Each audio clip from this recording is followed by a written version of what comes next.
I'll skip the early childhood biography and go straight to the point that I am a proud veteran of the United States military. I served in the United States Air Force as a network infrastructure technician. Now, and then after the military, I engaged as a contractor. Now, including the military, I've spent over a decade in logistics management, where I've been responsible for keeping operations organized, accurate, compliant, and on schedule. Those experiences taught me how to work with large volumes of data, track performance, solve process issues, and support operational accountability. Then, in 2022, I was met with the opportunity to join KRA at the then incoming Career Coach DC program in Washington, DC, as that program's quality assurance specialist. After that program, CCDC, expired, I've been fortunate enough to be afforded the opportunity to lead the quality assurance department at the corporate level across KRA's portfolio. I've been here since 2023.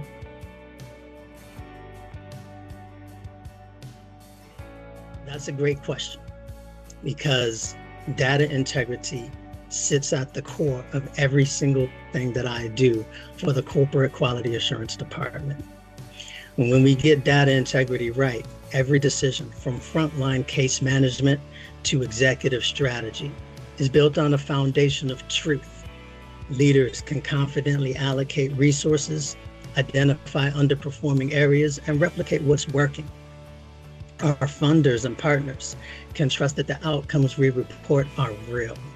And most importantly, the participants we serve receive better, more responsive services, because we're making decisions based on what's actually happening, not what we think is happening or what should be happening. Now, when data integrity breaks down, the consequences cascade. You're making resource decisions on flawed information. You're reporting outcomes that may not hold up under scrutiny. You're missing early warning signs that a program needs course correction. In workforce development, where public dollars and people's livelihoods are at stake, data integrity isn't a back office function, it's a frontline responsibility.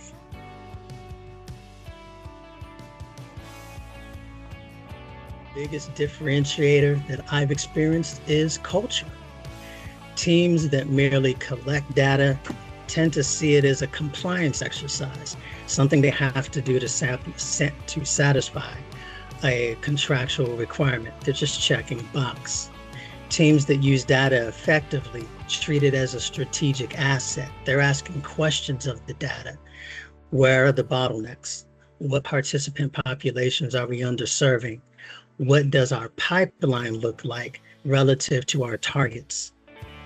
Practically, I've seen three things that set high-performing teams apart. First is clear ownership. I'm a corporate quality assurance data analyst. Each program has a local team, a local quality assurance specialist that ensures data integrity. The program leadership owns that data and owns responsibility for data interpretation. Someone keeps the team accountable for interpreting the data and creating the business intelligence and the insights that the data provides. Secondly, they build rhythm into the operations. There are weekly meetings, weekly data reviews, monthly meetings, monthly data reviews, quarterly data reviews. And a high-performing team works with that tempo and makes data the centerpiece of the conversation, not an afterthought. And third, this can't be overstated, they close the loop. When data reveals a trend or reveals a discrepancy, leadership acts on it, tracks the intervention, and measures whether or not the intervention was successful. That feedback cycle is what transforms data from a static quantitative report into a qualitative and living management tool.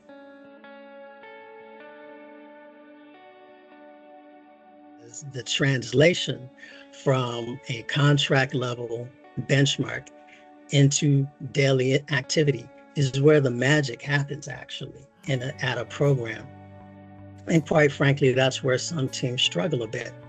Now, each program is as unique as the city it's located in. They have their own identity. That identity can even shift based on personnel.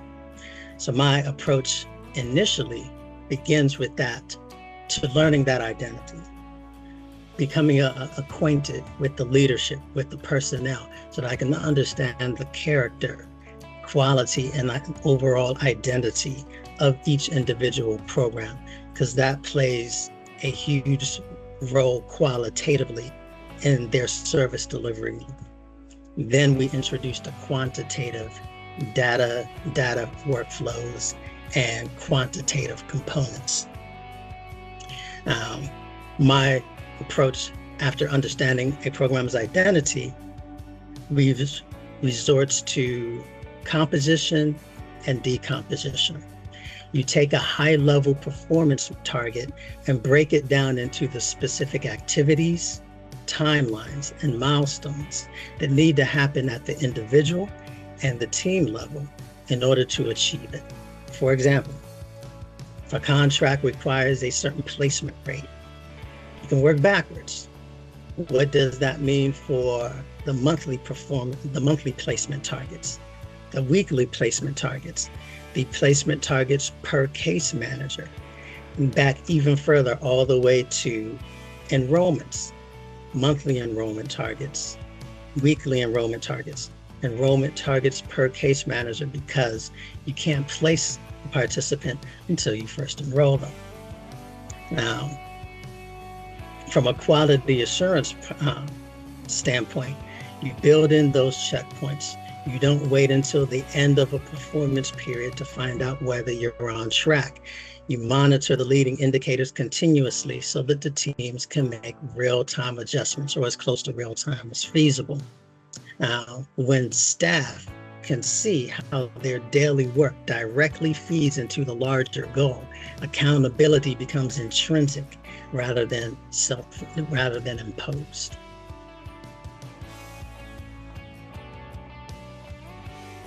I found actually that effective performance management actually it's less about the weekly, monthly, and quarterly performance reviews where I present and partner with the program QAs to present the performance data so that the leadership and the entire team knows where a program stands quantitatively in terms of its performance metrics and their performance relative to their targets.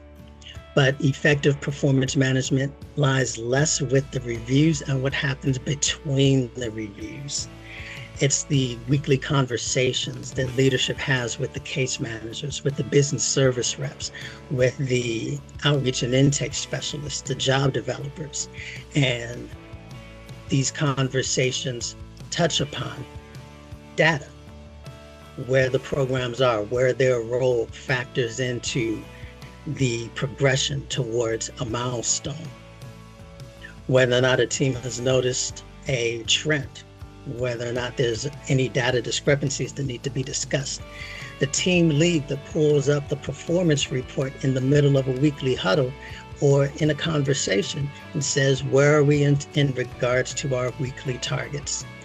From a quality assurance perspective, I encourage what we call proactive quality. That means building quality checkpoints into the workflows rather than relying on after-the-fact monitoring and audits that catch problems. When quality assurance is embedded in daily operations, it stops being a policing function and becomes a support function. Staff see it as a resource, not as a threat.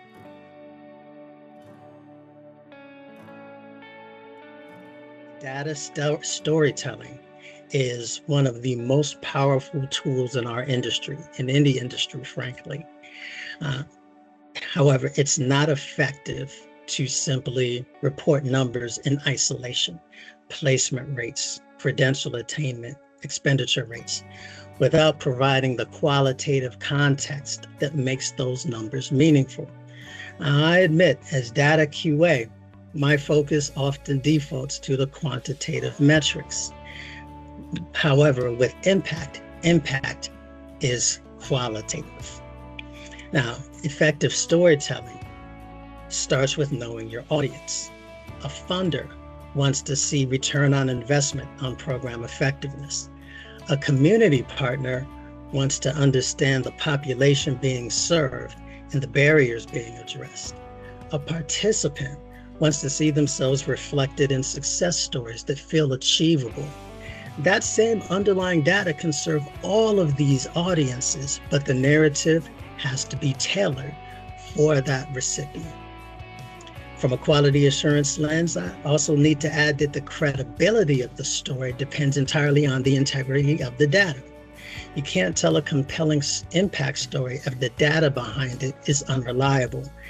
That's why my department's work is foundational to KRA's ability to communicate its impact. We ensure that when KRA reports a result, that result is verified, defensible, and real. That credibility is what earns trust with funders, partners, and the communities we serve.